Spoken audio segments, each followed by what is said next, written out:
you doing? How is everyone today? Welcome to today's live. I'm back to my usual schedule, Wednesdays at 1 p.m. each week. And today I'm going to be continuing the theme of histamine, your hormones and your cycle. So just a quick recap. The last couple of weeks I've been talking about foods that can support you during this time in your cycle, also signs and symptoms to look out for. And this isn't for everybody, but it is for you ladies that have really difficult luteal phases. So your luteal phase is from your ovulation until your next period. And this is for ladies that suffer quite severely from PMS, PMD, PMT, and also PMDD.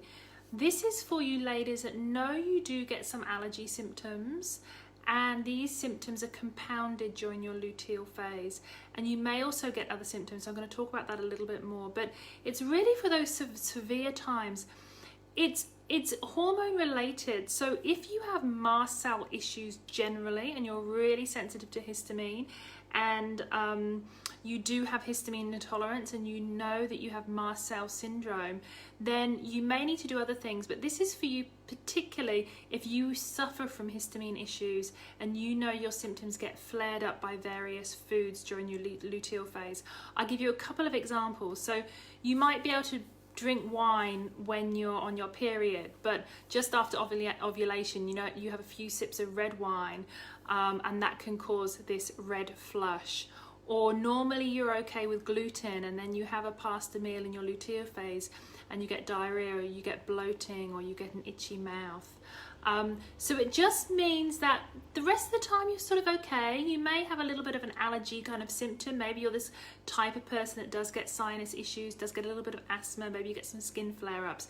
But it's really this time in your cycle when your hormones are not supporting you as much. Maybe you've got estrogen dominance and low progesterone in the luteal phase, or maybe you're sensitive to the breakdown of hormones in the luteal phase, and that's just bringing up your histamine intolerance. So it's during this phase in your cycle, your luteal phase. Histamine can be a real issue for some women, and it's one of the overlooked things when we look at the luteal phase, because it can be the make or break, and it can be the missing link for some, not everybody. Histamine is a chemical that we need, so we don't want it to be too high, we don't want it to be too low in the body. And it's found in foods, and it's also made in our body, and it's increased with certain bacterias. It's increased in food in fermentation, and it's increased in food in decay.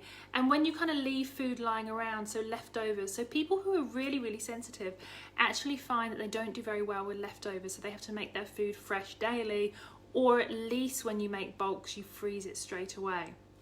Histamine causes that kind of localized reaction, so it could be on the skin, it could be in the sinuses, it could be in the chest, and it causes the blood vessels to swell up, and then it will send white blood cells there. This is an immune response, so it's a positive reaction in the body. It's sending white blood cells there to what it thinks might be an infection or a problem that's happening in that area. The white blood cells should go there.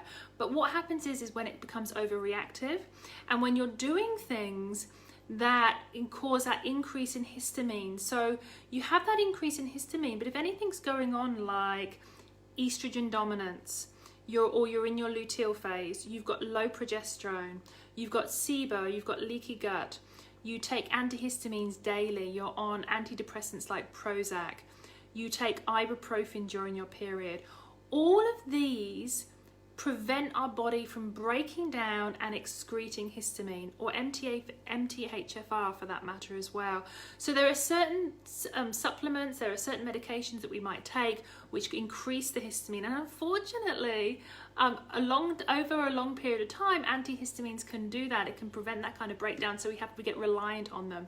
Another thing is ibuprofen. So if you have particularly heavy painful periods, you might be taking ibuprofen during your luteal phase or before your luteal phase, and that will also inhibit the breakdown. Another is, say, Prozac, so antidepressants.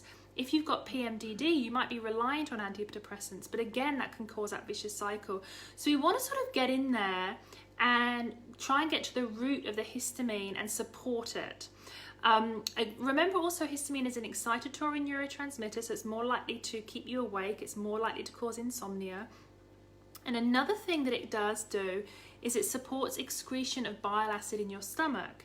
So if your histamine is too low, you won't have as much excretion and breakdown of food. If your histamine release is really high, you could get GERD or reflux. Now remember, some of you might be getting this symptom, and I know some clients of mine do get this symptom, reflux, bad reflux during your luteal phase. That could be caused by this kind of histamine release, more bile, more acid, which causes this burning and reflux. So your general allergy signs, so your general kind of day-to-day, week-to-week allergy signs that can indicate this histamine intolerance, this excess histamine, can be the flushing, migraines, headaches, asthma symptoms, congestion in the sinuses, wheezing, sneezing, reflux, nausea, cramping. Diarrhea is a biggie as well. Diarrhea is a big one.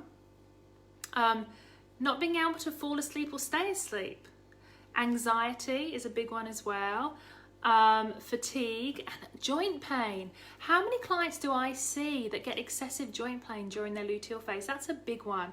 So if you get any of these symptoms that are excessive during your luteal phase, along with other symptoms, that can be a good sign. That's a sign, not a good sign, but it might be a sign that there is something going on with your histamine.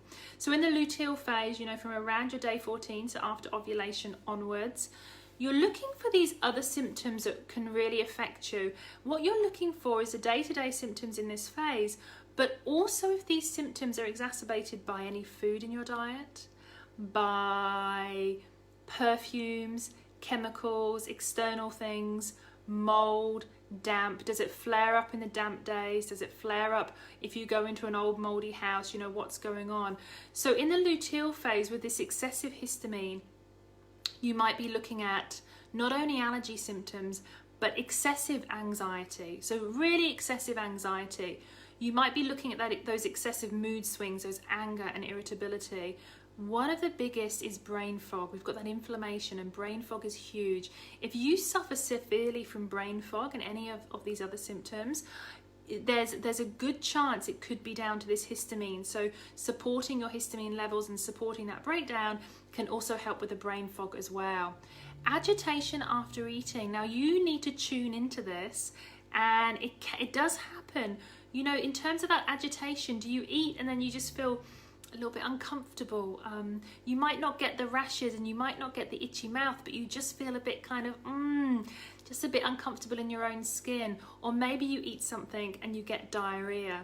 So these are all different symptoms, and not every lady is going to have problems with histamine and breaking it down and mast cell reactions in the luteal phase, but it is a big component of what could be going on and that connection with your hormones, particularly if you're estrogen dominant. Remember what I said last week? I talked about how estrogen can support excess histamine. The more histamine we get, the more estrogen we get produced in our ovaries. So it's kind of this vicious cycle, and we know that during ovulation we get that extra estrogen kick as well. And if you're not ovulating, you know, if you're having problems with ovulation, I've done a Facebook Live on that, and you can take a look at that. If you're not ovulating, you're not getting that progesterone production, which means you're not having that progesterone to buffer those allergies, to buffer that histamine release. And we know how beautiful histamine is just to support allergic reactions and to support your immune response and balance out your immune system. So with that in mind, I just want to talk about 3 supplements you can take acutely. Now, these supplements are specifically if you've got the histamine issue, if you know this could be an issue for you and you want to try this out. There are other supplements for the luteal phase, particularly if you're suffering from PMT, PMDD. You know, we know that calcium is really good, we know that magnesium is really good, but these ones are specifically to try and help your body support and break down this histamine and ensure that it's not causing difficulty in the body. So the first one is ascorbic acid. Ascorbic acid can be used in a couple of different ways. And for those of you that are chronic allergy sufferers that chronically have issues with histamine, you might have already been told to take about a gram of vitamin C with each meal, that can actually work over a long period of time quite nicely to buffer and support those histamine levels. We have seen that when ascorbic levels fall below a certain amount, then the histamine in the blood rises dramatically. So there is a correlation there. Now, in terms of your luteal phase, you don't necessarily have to be taking vitamin C, ascorbic acid, for the whole cycle, but taking ascorbic acid in a higher dose during your luteal phase can lessen your symptoms. So what you're looking at is when you come into your luteal phase just after ovulation, you're looking at between taking about 1 gram and 3 grams daily. You want to take them in divided dose, and my advice to you is just be careful when taking it in liquid.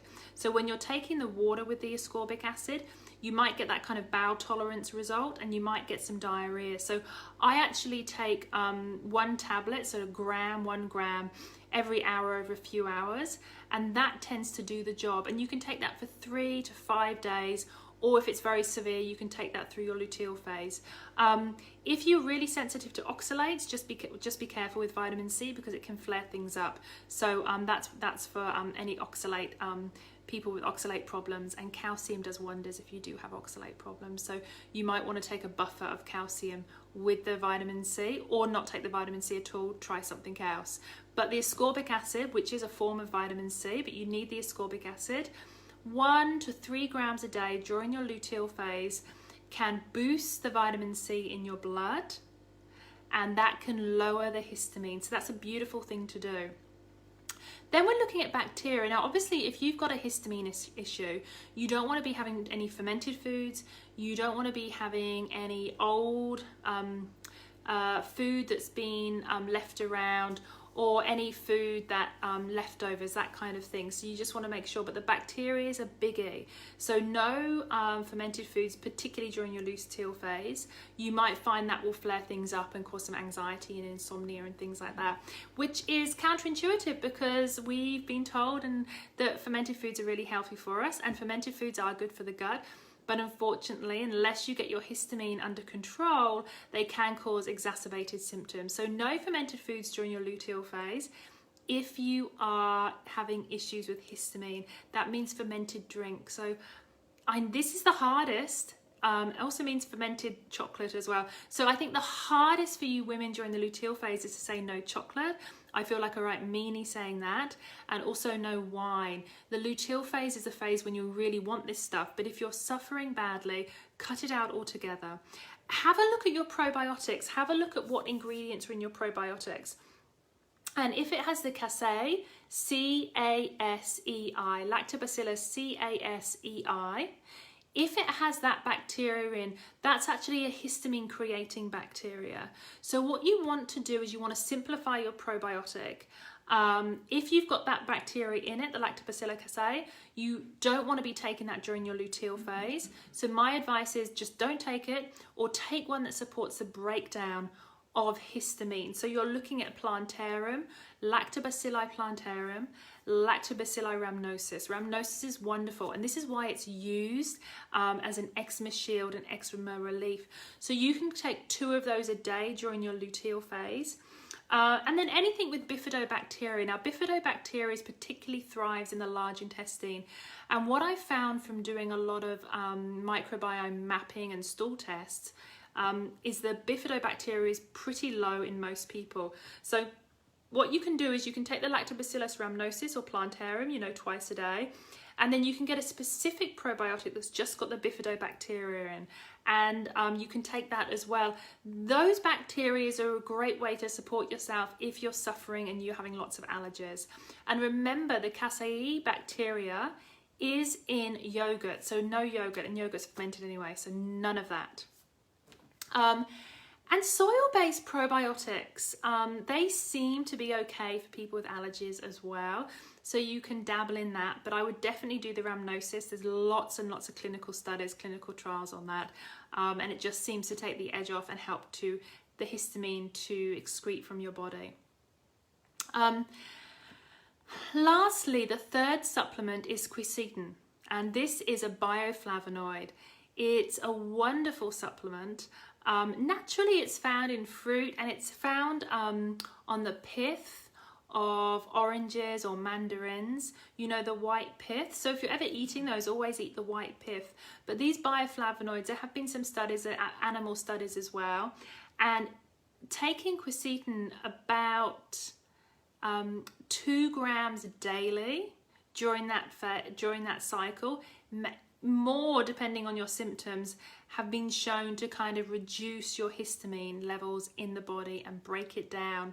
And that you also using the food, but with quercetin, if you're suffering quite chronically, you might also want to take it through your whole cycle. But these 3 supplements specifically for you during your luteal phase, if you get the bad allergy symptoms, you get the brain fog, you get the anxiety, you have severe PMDD or severe PMT, you can try and use these. You'll know if you use them and you feel that kind of relief, that's a big sign, that's a big step forward that, okay, this is the issue, this is the histamine issue.